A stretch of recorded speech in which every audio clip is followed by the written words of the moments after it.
பதில் சொல்லும்படி கேட்டுக்கொள்கிறேன். வணக்கம். அதாவது முன்னாள் பாகிஸ்தானுடைய அதிபர் முஷர்ரப் ராணுவ தளபதியாக இருந்து நவாஸ் ஷரீஃபை உள்ளொதுக்கி வச்சுட்டு ஆட்சியை கைப்பற்றி கொண்டவர் தான் முஷர்ரப்ங்கிறவர்.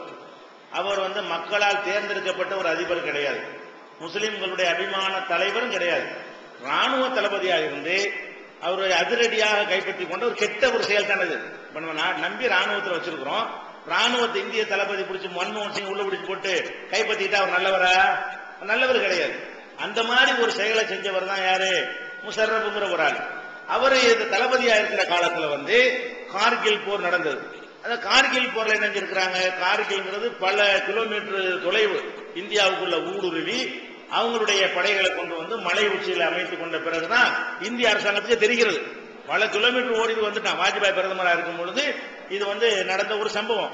பிறகு கண்டுபிடித்து யுத்தம் நடந்து அவர் தோற்கடிக்கப்படுகிறார். இப்ப நான் தான் செஞ்சேன்னு சொல்றாரு. இது ஒளிமுறையெல்லாம் கிடையாது, பாகிஸ்தான் செஞ்சா அவர் தானே தளபதி.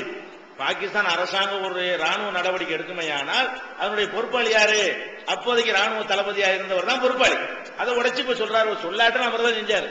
அவர் சொல்லாவிட்டாலும் அந்த ராணுவம் செய்யுமையானால் தளபதிக்கு தெரியாமல் ஒரு நூலை கூட ராணுவத்தில் அசைக்க முடியாது. அவர் தான் செய்தவர், அதுல மாற்று கருத்து இல்லை.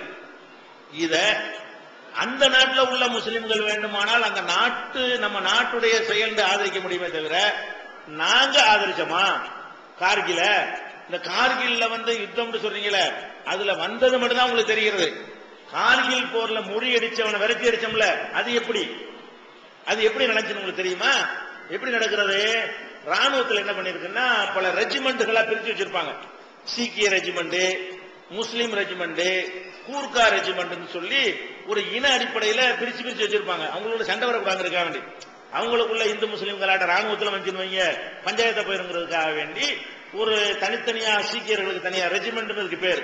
அந்த மாதிரி ராணுவத்தில் முஸ்லீம் ரெஜிமெண்ட் ஒரு பிரிவு இருக்கிறது. இந்த கார்கில் போர்ல அவங்க மலை உச்சியில உட்கார்ந்துட்டாங்க. மேல ஏறி போறது இப்ப கஷ்டமான விஷயம். தரையில நேருக்கு நேரம் இருந்து ஊடுருவிடலாம். மலையில ஏறணும், மேல இருந்து சின்ன கள்ளத்துக்கு போட்டாலும் கீழே விழுந்துரும். நம்ம மேல் நோக்கி ஏறக்கூடிய நேரத்துல மேல இருந்து சின்ன தாக்குதல் நடத்தினா கூட நமக்கு பாதிப்பு ஏற்படுத்தும். நம்ம மேல் நோக்கி தாக்குதல் நடத்துறது கஷ்டமா இருக்கும். அந்த மாதிரி ஒரு நேரத்துல அந்த மேல யாரை ஏத்துறதுங்கும் போது முஸ்லீம் ரெஜிமெண்ட் அனுப்புன்னு முடிவெடுக்கிறார் வாஜ்பாய். முஸ்லீம் ரெஜிமெண்ட் தான் அந்த மலையில் ஏறியது. முஸ்லீம் ரெஜிமெண்ட் தான் அந்த மலையில ஏறி கார்கில் போர்ல முஸ்லீம்களை எதிர்த்து, இந்த நாட்டில் பிறந்த முஸ்லீம்கள் தான் ஊடுருவிய அந்த நாட்டு முஸ்லீம்களை எதிர்த்து போரிட்டு அவர்களை விரட்டி அடித்து நம்ம நாட்டில் முஸ்லீம் ஜனாசாக்களா கொண்டு வந்த தமிழ்நாட்டில் கூட 4 பேர், அவ்வளவு பேர் முஸ்லீம்கள். அந்த முஸ்லீம் பாரியா கொண்டு வந்தாங்க அந்த கார்கில் போர்ல செத்தவர்களை. அப்ப நம்ம எதை பார்க்கணும்? அந்த நாட்டுக்காரன் அந்த நாட்டுக்கு விசுவாசமா இருக்கிறத பத்தி நம்ம பேசக்கூடாது. இந்த நாட்டு முஸ்லீம் இந்த நாட்டுக்கு விசுவாசமா இருக்கிறானா? நீங்க எதை பார்க்கணும்? இந்த நாட்டில் பிறந்த நாங்க பாகிஸ்தானுக்கு சப்போர்ட் பண்ணோமா? முஷர்ரப்பை நாங்க ஆதரிச்சோமா? ஏத்து நின்றோமா? வாஜ்பாய் எதை நம்புறாரு? இவங்க தான் தனியா நின்று உசுரை கொடுத்து செய்வாங்க, அவ்வளவு நம்பிக்கை இருக்க போய் தானே வாஜ்பாய் அரசாங்கத்துல முஸ்லீம் ரெஜிமெண்ட் அனுப்பி கார்கில் போர்ல வெற்றி பெற்றோம், விரட்டி அடிச்சோம். கடைசியில் ராணுவம் அடிச்சதாக நியூஸ் வந்தாலும் உள் விஷயம் என்ன? முஸ்லீம் ரெஜிமெண்ட் தான் விரட்டி இருக்குது. அதனால தேசத்துக்கு ஒன்று வரக்கூடிய நேரத்தில் நாங்க முஸ்லீம் பார்க்க மாட்டோம், பாகிஸ்தான் பார்க்க மாட்டோம், எங்க மதத்தை சேர்ந்தவன் பார்க்க மாட்டோம். எங்க நாட்டுக்கு பாதிப்பு வந்தால் முதல்ல வெள்ளக்காரனை விரட்டுறது நாங்க தான் நின்றோம். அவங்க சொன்னபடி வெள்ளக்காரனை விரட்டுவதில் முஸ்லீம்கள் முன்னணியில் நின்று சொன்னீங்கல்ல, அது இன்னைக்கு நாங்கள் குறையல. இன்னைக்கு நாங்க அப்படித்தான் இருப்போம், இனியும் அப்படித்தான் இருப்போம்.